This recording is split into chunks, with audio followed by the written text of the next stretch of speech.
There is a type of professional who gets promoted in every organization, across every industry, regardless of economic cycle or company size. They are not always the hardest workers. They are not always the most technically skilled. In many cases, the person who stays in the same role for 6 years does more measurable work than the person who just made director. The gap between them is not performance. It is something more specific than that. Something that operates below the level most people ever think to examine. Getting promoted consistently is not about doing the job well. It is about being seen as someone who belongs at the next level. The pattern shows up in a particular way that makes it difficult to diagnose. You can point to your output, the code you shipped, the accounts you managed, the projects you delivered on time. The case for your promotion is, on paper, obvious. And then the cycle closes, the announcement goes out, and it is someone else's name. The person who got the role has a shorter track record than you. They may have made more visible mistakes, but they were in the right conversations. They were comfortable in rooms where you felt like an observer. They made their manager look good in public in ways you never quite engineered or thought you needed to. The instinct is to read this as politics, as something distasteful that capable people should not have to engage in. That instinct keeps a very large number of talented professionals exactly where they are. The organizations doing the promoting are not rewarding corruption. They are rewarding something specific. A set of signals that tell decision-makers, at a level that often bypasses conscious analysis, that this person is ready for more responsibility. The reason that pattern keeps repeating, and why raw performance so rarely predicts promotion on its own, is not random. It has a name. Psychologists call this impression management, and it operates in every professional environment, whether the people in that environment recognize it or not. Impression management describes the process by which individuals consciously or unconsciously control the information they present about themselves in social contexts in order to shape how others perceive them. It is not deception. It is not manipulation in the harmful sense. It is a universal feature of how humans signal competence, readiness, and trustworthiness to the people around them. Everyone does it. The difference between people who advance and people who plateau is not whether they do it is whether they do it deliberately. The concept was formalized by sociologist Irving Goffman in 1959. It was later developed extensively in organizational behavior research, and research across multiple industries consistently suggests that impression management behaviors, distinct from actual job performance, are a significant predictor of promotion outcomes, performance ratings, and leadership selection. The research does not say performance is irrelevant. It says performance is the entry requirement. Impression management is the deciding variable above that threshold. In a workplace context, impression management operates through 3 specific channels. The first is upward visibility, making the right people aware of your contribution without appearing to self-promote. This is not about talking loudly in meetings. It is about the strategic choice of which work to make visible, to whom, and when. The person who emails a senior stakeholder with a concise update they did not ask for, framed around a decision they need to make, is running impression management. It looks like helpfulness. It functions as positioning. The second channel is proximity signaling, the deliberate choice of which meetings and conversations to be present in. People who get promoted consistently make themselves present in situations where senior leaders are making judgments. Not by attending every meeting, by attending the specific meetings where their name can become associated with a problem being solved or a decision being made well. They are visible at the moments that count. The third channel is manager alignment, making your direct manager's professional life measurably easier in ways they notice. This is distinct from doing good work. It is doing the specific work that your manager needs to look competent to their own stakeholders. The person who understands what their manager is being measured on and delivers against those metrics visibly has aligned their output with their manager's impression management needs. That alignment gets noticed, even when neither party could name what they are responding to. The analogy that makes this concrete. Think of two engineers building identical software. One documents their decisions in a shared channel the senior leadership reads. The other works in silence and ships the same quality code.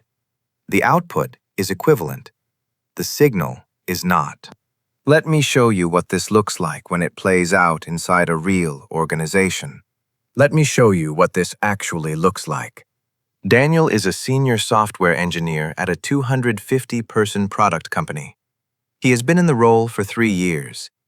His code review scores are among the highest on his 6-person team. He ships on time.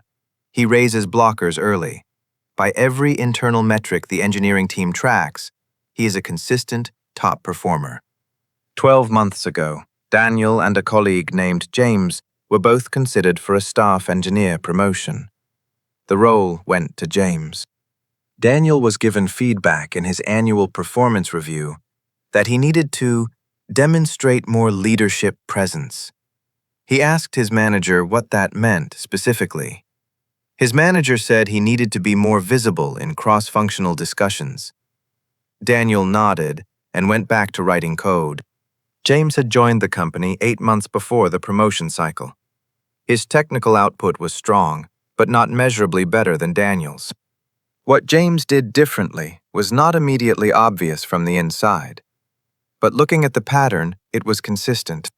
When the product team ran their quarterly planning all hands, James attended and asked one specific question, not to show off, but to clarify a dependency that would affect engineering capacity. The VP of product remembered the question 3 weeks later when she was in a conversation with the CTO about which engineers understood the product roadmap. When a critical infrastructure migration ran into problems at 11 p.m. on a Tuesday, James sent a 3-line Slack message to the engineering lead and the VP of engineering, summarizing the status and the decision needed by morning. He did not solve the problem alone. He made the right people aware of the situation in a form they could act on immediately. In his one-to-ones with his manager, James spent the first 5 minutes of every session giving a brief verbal status on the one project his manager was most anxious about that week. He had figured out, through observation, what his manager was being asked about in senior leadership meetings. He removed the anxiety before it could accumulate. None of these behaviors required James to underperform technically. He was not running impression management instead of doing good work. He was doing both simultaneously, and the specific signals he was sending were updating the perceptions of the people who would later make the promotion decision. Daniel was not sending those signals, not because he could not, but because he did not know they were the variable that mattered. The impression management mechanism operating here is precise. James was identifying which moments and which audiences would update the relevant decision-maker's perception of him as someone already operating at the next level, and he was present at exactly those moments. Daniel's model of how promotion worked did not include that variable. It kept him technically excellent and professionally invisible above his immediate manager. Now consider a second scenario from a different context entirely. Fatima is a senior account manager at a professional services firm. 5 years in, strong client retention numbers consistently above her revenue target. She watched 3 colleagues get promoted to principal in the past 2 years, while her own promotion conversations were deferred. In the firm's mid-year partner review meeting, the managing partner asked each senior manager to name one account manager who had owned a difficult client situation that quarter. Fatima's name did not come up. Not because her work was weak, but but because the problems she had solved were invisible to the people in that room. She had been managing a difficult client relationship for 4 months. Her direct manager knew. No one else did.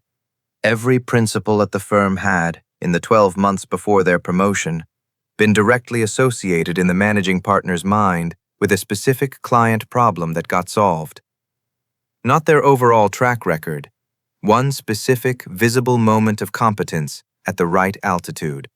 Fatima was solving problems her direct manager knew about, and the rest of the firm did not. Impression management was operating in her firm's promotion culture, and she had been operating outside it entirely.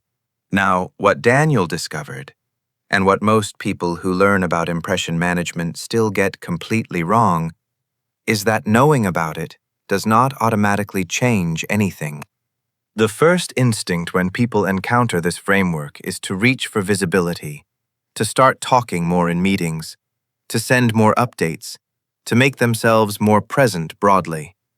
That instinct is not wrong, but it misses the part of impression management research that most people skip entirely. Because the research does not say that more visibility leads to better outcomes.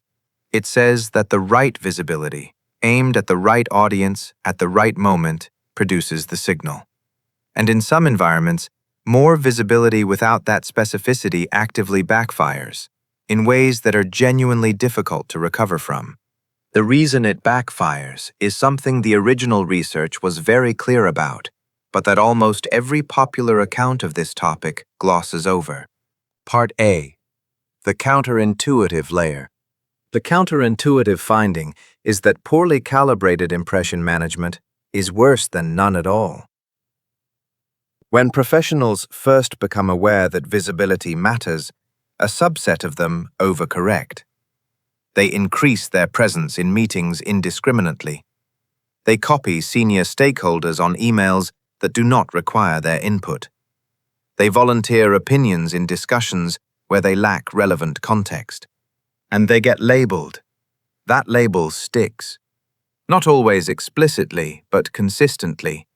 Someone who prioritizes being seen over doing good work.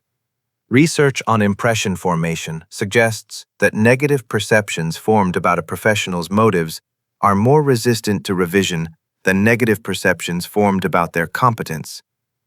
A person can recover from a run of poor performance. Recovering from being perceived as politically motivated tends to be a significantly longer process. The professionals who advance consistently are not the ones doing impression management most aggressively. They're the ones doing it most selectively. Their visibility is targeted. Their updates reach the people who need them and no one else. Their presence in high-stakes conversations is proportionate to their ability to contribute. The signal remains credible precisely because it is not constant.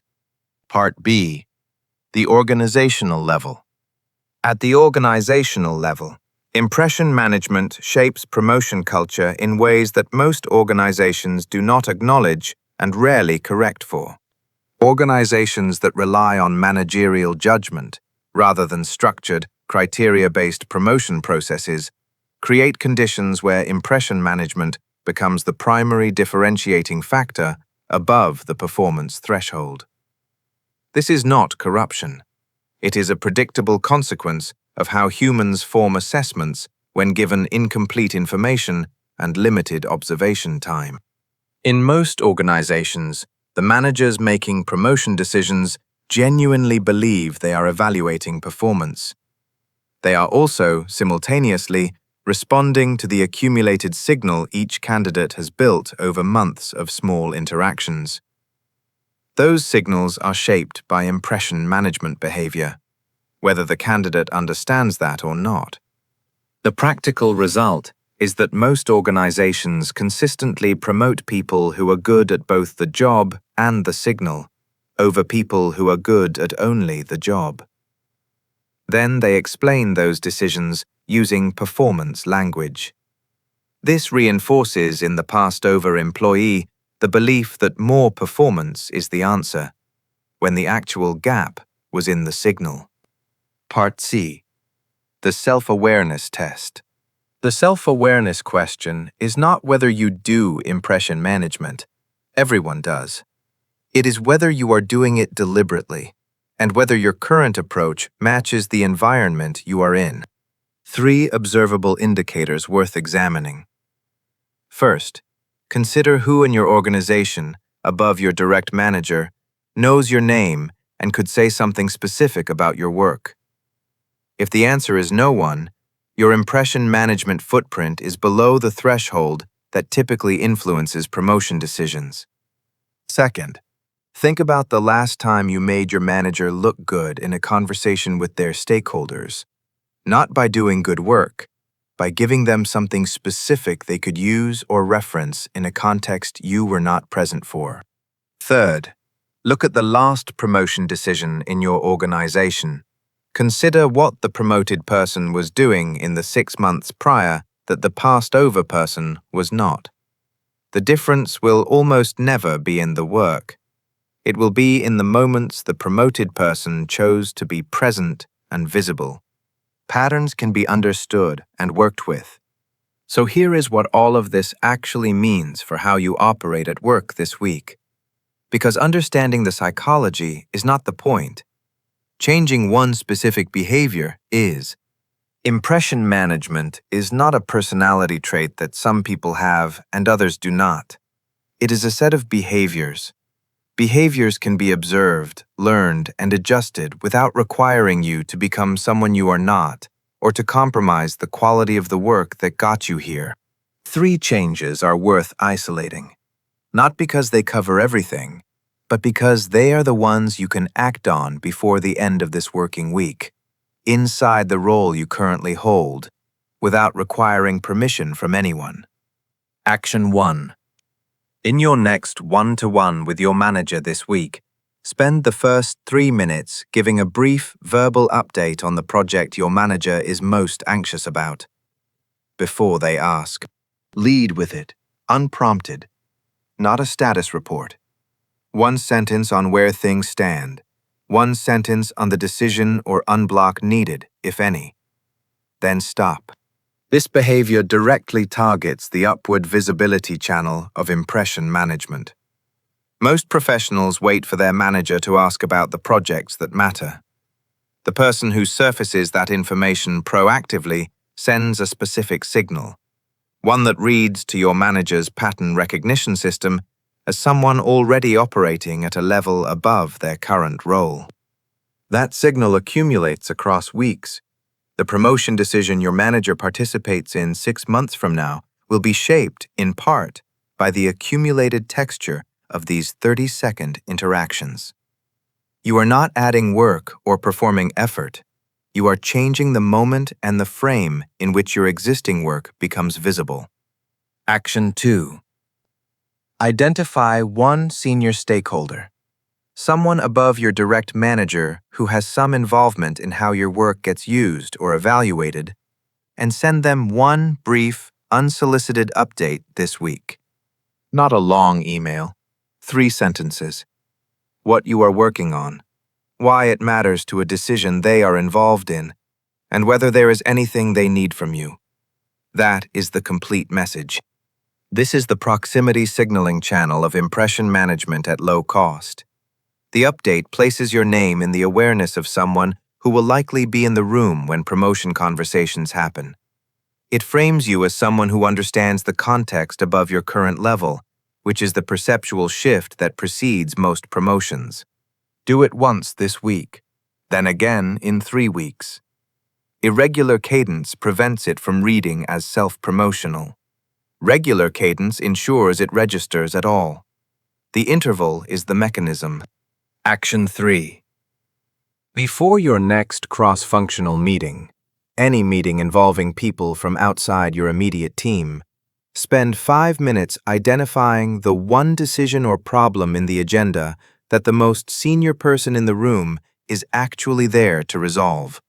Then, during the meeting, make 1 contribution specifically useful to that decision. Not a general comment, not a question for information, a specific piece of context, data, or analysis that the decision maker needs, and that only someone with your knowledge can provide. This is the targeted application of impression management at the moment it matters most. The goal is not to perform expertise. It is to be the person whose contribution moved the most important thing in the room forward. That one moment, in the right meeting, is the building block of the leadership presence feedback most people receive without ever being told what it means in practice. Integration note. All three actions operate on the same mechanism, making your competence visible to the people whose perception shapes promotion decisions at the moments those perceptions are formed. None of them requires you to talk more, perform more, or become more political. They require you to be more deliberate about where and when you are already visible. Consistent promotion is not a reward for consistent performance. It is a consequence of consistent signaling. That distinction does not diminish the work. The work is the foundation. Without it, nothing in this analysis applies. But above the performance threshold, in most organizations, the variable that determines who advances is not who delivers more. It is who has built the clearest signal that they are already operating at the next level. Understanding that changes what you pay attention to. Not just what you produce, but who sees it, when they see it, and what it tells them about your readiness for more. Impression management is not something that happens to you. It is something you are already doing, whether you have examined it or not. The people who advance consistently have not found a shortcut. They have understood how assessment actually works and aligned their behavior with that understanding. If you want to go deeper on how professionals advance without self-promoting, I covered those specific patterns in the video on the psychology of employees who quietly win. That video is here. If this kind of analysis is useful, the channel covers a new workplace psychology pattern every week. Most professionals spend their careers trying to be better at the job. The ones who keep getting promoted are also trying to be better understood